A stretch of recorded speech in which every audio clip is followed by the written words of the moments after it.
5-ton Trane with a nice crispy capacitor top. Oh, that is nice. Looks like loose connection issues, capacitor issues, and we had a problem with the hard start kit.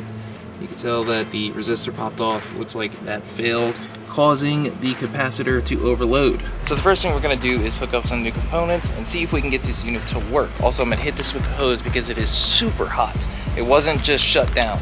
The compressor would turn on, the fan wouldn't run, and the compressor was just sitting there and roasting itself on a 100-degree day. So that thing needs to be cooled down. This one is gonna be a lot of fun because I am up against a corner, basically working upside down. But we will get through it. Look at that. That's pretty, huh? It is definitely going to be a lot of fun figuring out what goes to what. That burned right up in there.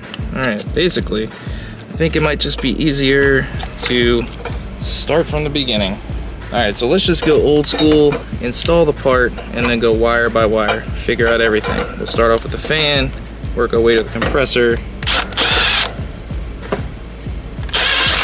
Now what I don't understand is I checked the fan. This is a 5 microfarad capacitor for the fan, but this is an 80/5 cap, and that's basic brown.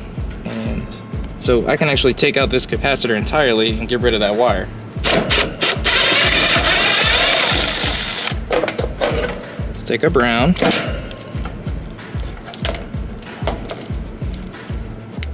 Head on over to the fan side of the capacitor. Tighten this down a little bit. See, that is loose. This probably could have been part of a problem in the future. Let's tighten that down a little bit, see if I can make it a little bit tighter on that terminal. There we go. That's tight now. Let's just take our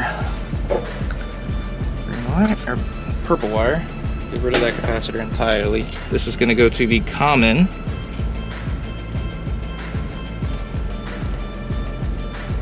And that takes care of our fan. Oh, what are you? What are you?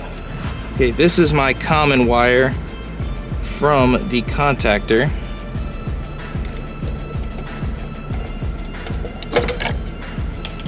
Contactor is not damaged. So I don't know about you, but I take wire from blower motors and I cut them off the motor and I keep the wire because it is the perfect size to do rewires like this. So I'm just gonna cut this. Take a put stick on.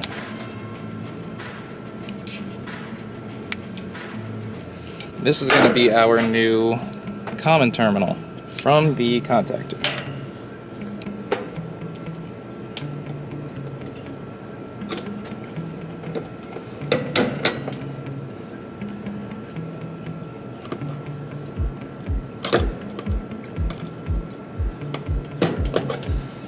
The only thing that's left is this wire, and this has to be the compressor wire. Ugh.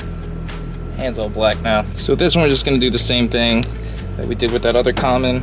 We're going to tie on the new stake on, and then just rewire this to my actual compressor wire. One side's done.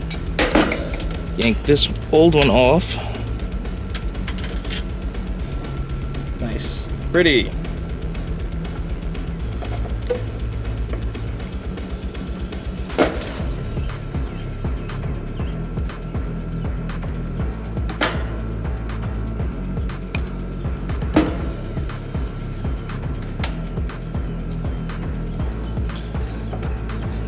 Make sure that wire nut is super tight.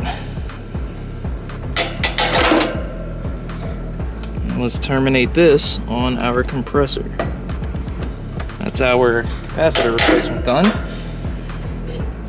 Make sure we got everything.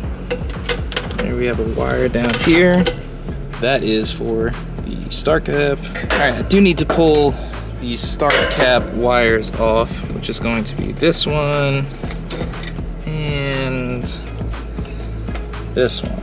Man, they really do not leave you enough room to work inside these cabinets. That's out. Now this is just going to be a straightforward start cap and relay replacement. Now with the old,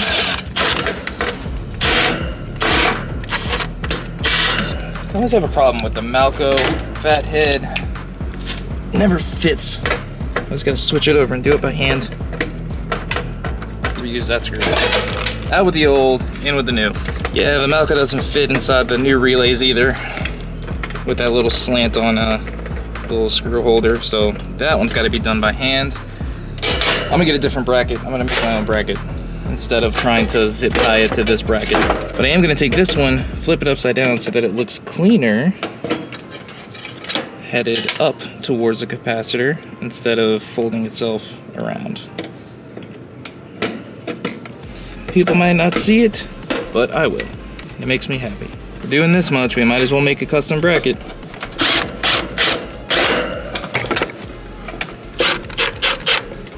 Sometimes it is hard to try and work and record at the same time. Nice and pretty, custom bracket. Fold that over, let's close the door. Okay, time to hook everything up.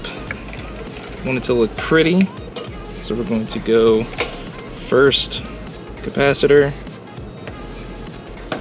hooked up on the hermetic. We're going to make this look as pretty as possible. Simple red and black. Tuck it behind our bundle. Barely see. I'm trying to work upside down. You think they'd move the contactor lower so that you can actually get to everything? Nah. Why do that? Red is on, and the black is on.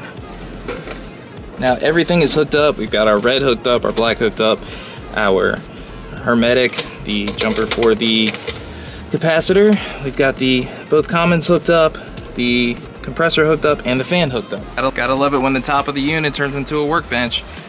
Guys, y'all have to use a pack out for all of your solderless crimp connections. Dude, these things are sick. Here's that capacitor. That was rough. Shout out to Trade Fox for the umbrella. They didn't give it to me, but it sure is nice to have. Let's go ahead and put this disconnect in. Let's see if it works.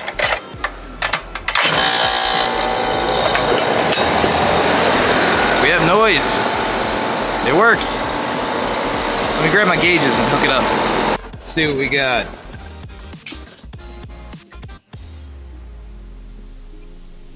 We are not 410. There's R22.